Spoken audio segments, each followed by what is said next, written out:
राजौरी जिला के दूरदराज बढाल इलाका में मशकूक अमवात का सिलसिला 7 दिसंबर से बदस्तूर जारी है। बीती रात भी 15 साला यास्मीन कोसर नामी एक बच्ची ने जम्मू के SMGS अस्पताल में दम तोड़ा और इसके बाद इस गांव में मरने वाले लोगों की कुल तादाद 17 जा पहुंची है।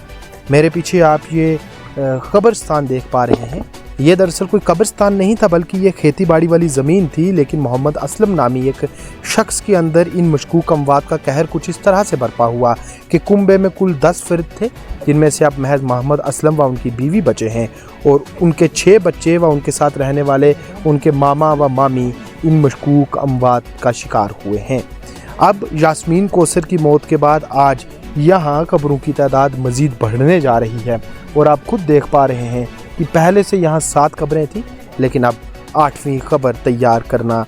चालू कर दिया गया है। और इस सब से आप खुद अंदाज़ा लगा सकते हैं कि एक कुंबा जिसमें 10 लोग थे और 6 बच्चों की खुशी की आवाज़ इस घर में गूंजती थी, मगर उसमें अब महज 2 लोग बचे हैं। तो आज मरकज़ी वज़ीर दाखिला अमित शाह की तरफ से भेजी गई इंटर मिनिस्ट्रियल टीम भी यहाँ पहुँची है और इस टीम को अलग अलग हिस्सों में बांटकर उन 3 घरों की तरफ भेजा गया है जिन घरों में ये मशकूक अमवात पेश हुई हैं। ये टीम्स अपने हिसाब से पूरी कार्रवाई को आगे बढ़ा रही हैं और पहले से की गई तहकीकात को मज़ीद तेज़ किया जा रहा है, जबकि कुछ ताज़ा सैंपल्स भी लिए गए हैं।